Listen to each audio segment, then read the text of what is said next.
So this is the third part of my top 100. This was numbers 80 through 71, and a lot of my like parts, I guess, are gonna somewhat have themes to them, just because that's naturally how it happened. But this does not. This 10 was all over the place, and I'm not gonna lie about that. But let's get into the songs. So my number 80 was "Do You Don't You." It's the first of quite a few Haywire songs on my list. This one is on here because it's just really catchy.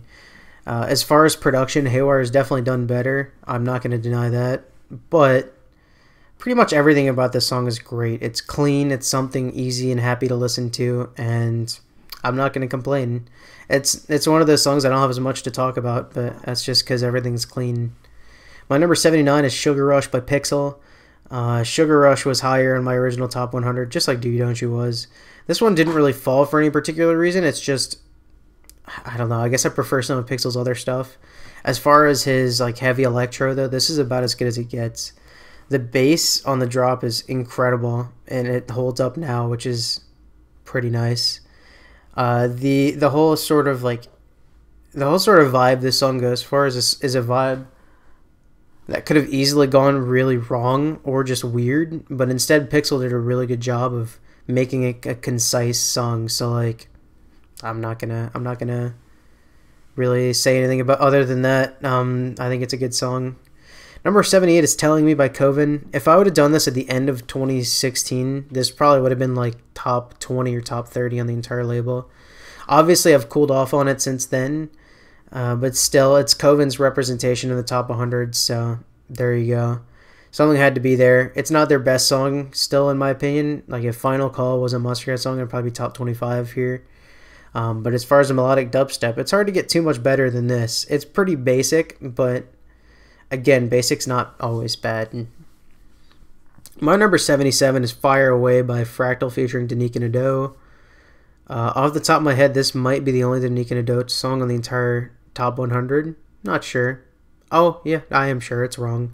But anyway, this is just really weird. This is one of the few songs that when I first listened to it, I was immediately awestruck. That doesn't happen for many songs. And while it's very clearly fallen since then, I think it was top 20 on my original top 100. It's still really good. That first breakbeat drop is great. It's funky. It's like hip hoppy almost. It's not like anything else I've heard on the label. And then the second drop, when it becomes melodic dubstep, is just incredible. I would have never expected something like this on this EP, because generally it's an EP that mostly goes for either funk or hip hop or like weird like post rock or whatever Skyline was. So to hear this is weird, but I think it works in the context of the song.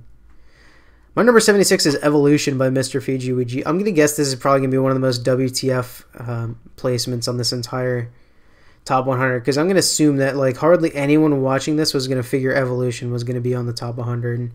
And if it was possible to have a two-way tie without basically being a cop-out, I would have put "Evolution" / "Beautiful" on here. But if I could only do one, I think "Evolution's" the more, I don't want to say interesting song, because both are incredibly interesting, but just this concept of taking a beautiful song, like the song "Beautiful" is, that's not supposed to be a pun, I legitimately think it's beautiful, with awesome vocals, and then just turning it incredibly dark with like 808s and that classic Feege lonely like lead sound is just really weird.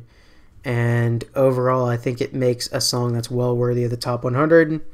If you like Feege, you're going to like this top 100 more than you did my last one. I'm just going to throw that out there now. My number 75 is "Sidewinder" by 7 Minutes Dead. That his EP, his original EP, I think if it had more of a concept to it, I think it would have been one of the best on the label. Because both this and The Passing are great. But this is just, I don't even know what to say about this one. It's actually the only 7 Minutes Dead song that I didn't love when I first heard it, at least out of all the ones that have been on a comp. But obviously I love it now. The way it progresses throughout the song is great. Obviously the sound design, it's 7 Minutes Dead. The sound design is going to be there. The second drop switch up, even though I think I like the first one more, is really cool, and just creates even more replayability to this. My number 74 is Melatonin by Soup Andreas. Much like Coven, I would have been disappointed with myself if I didn't find room for a Soup Andreas song here, and what better than Melatonin? It's still not his best in my opinion, but it's really cool. It's different for him, it's different for the label. It's like some weird mix between Neurohop and I don't even know what else you could say, like maybe his experimental trap. But it works really well.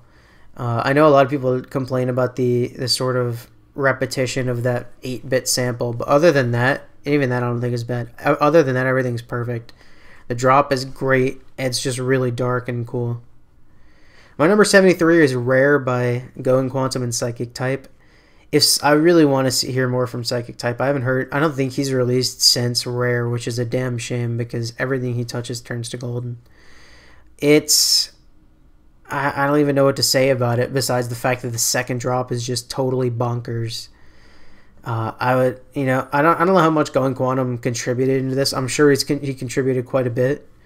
But Psychic Types, I'm assuming Psychic Type did most of the second drop, and that's really what puts this song above and beyond for me. Number 72 is Barracuda by Noise Storm.